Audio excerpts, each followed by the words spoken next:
السلام عليكم ورحمة الله تعالى وبركاته. soo dhawaada asxaabta ku xiran janalka Bajok.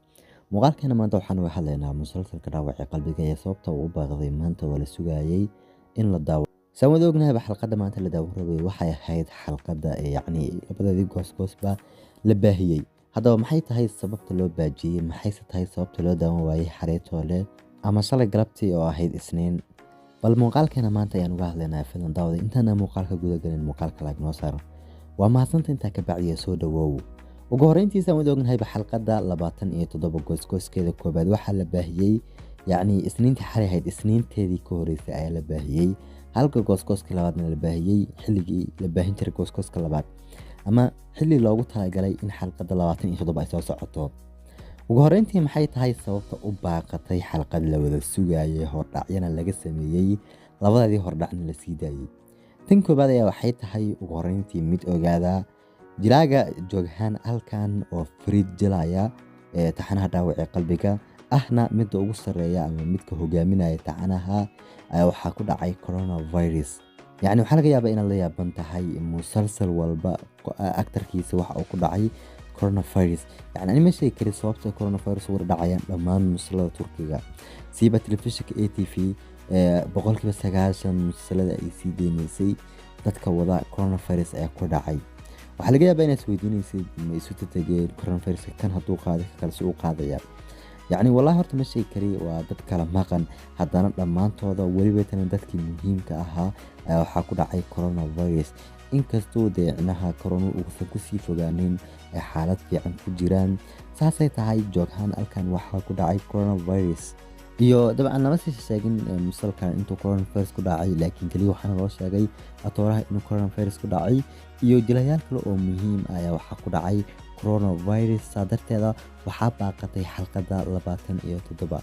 ma sheegi kari ama weli maanan akhbaar eegin xalqada xilliga la daawan doono. waxaa rajeynaa muuqaalka xiga in aan idiin sheegi doono soo marka waxaa lagu soo dari doonaa xalqada 28 gabadh cusub oo door gabdheed ah.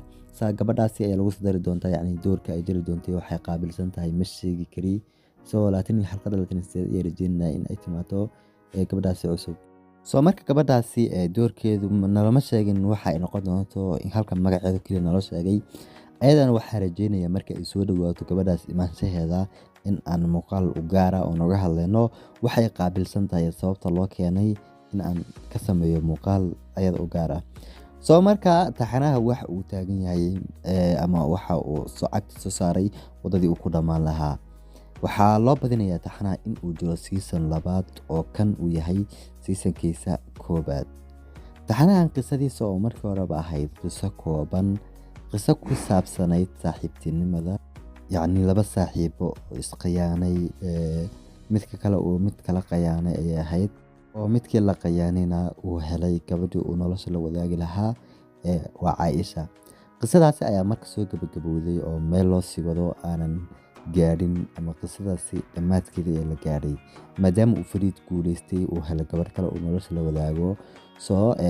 marka ninkii Yamaan ahaana dee xilligaas uu niyad jabay gabadh kalena uu guursaday haddana gabadhii markii ugu horeysay meesha ku dhex dhimatay ama handee ay rabtay inuu Fariid guursado laakiin caddaatay in ay qayaanaysay iyaduna markaan rabta in ay qayanto ka kale ee asaga xilligaasi arooskeeda baajiyay in ay bal ayaduna qayaanto oo ka jarato wixii ku dhacay. haddaba aan gudaha kala falanqaynta ugu horeyntii ma laga yaabaa in uu Fariid ogaado in handee ay dishay aabihiisa. haddii uu ogaado se maxaa dhacaya?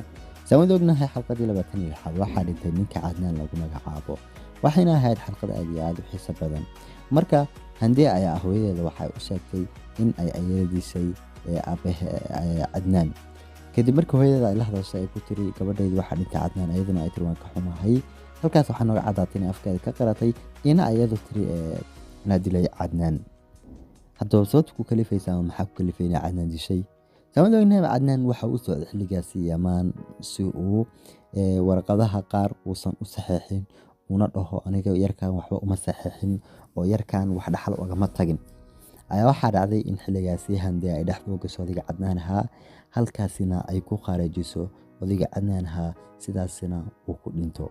Dhanka kale waxay la wareegeen labadooda guriga ay la wareegeen oo gurigii qasriga reer Sanjak Saade waxay gacanta ku dhigeen gurigaasina ayaga ayuu gacanta ugu jiraa hadda, oo xalqadaha soo socda waxaan rajaynaynaa gurigaasina ay ku noolaan doonaan, dhammaan kuwan kalena ay ka saari doonaan gurigaas.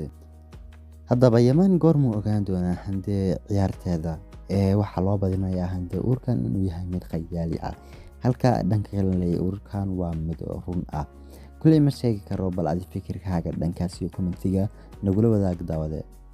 Gabadhaas ma ka aaminsantahay inuu uurkaasi yahay mid beena iyo mise uurkaasi inuu yahay mid run ah oo xaqiiqa jirta ah? Haddaba Cayshe maxay samayn doontaa? Wadi ognahayba goosyada mid ka mid ah waxaan ku aragnay Cayshe oo ogaatay odaygan awowgeeda inuu rabay inuu kelida ka saaro oo u geliyo gabadhiisa kale ee Elif.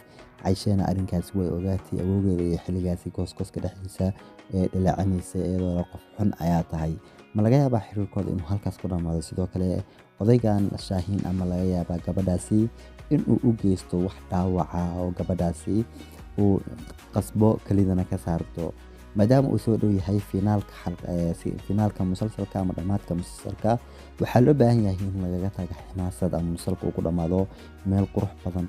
Soo marka dadka badanaa waxay sheegayaan in yacni musalsalka uu ku dhamaan rabo Cayshe oo keliya laga saartay, gabadha loo geliyay Fariid oo murugsan, kuwii oo guriga la wareegay. Haddii yacni season labaad uu jirana waxa uu ku dhamaan doonaa meel xiiso badan. Taxanahan wuxuu ahaa taxanayaasha la isku taxallujiyay toddobaad walbana la duubi jiray, halka hadda 2 toddobaad mise 2 toddobaad ayaan filayaa aanan taxanahani la daawanba gebi ahaantiisaba. yacni ma sheegi karo inaanay nasiino ku jiraan, laakiin xalqadahan aan la daawanin waxay ahaayeen xalqado diyaarsan, xalqado horey loo duubay ayay ahaayeen.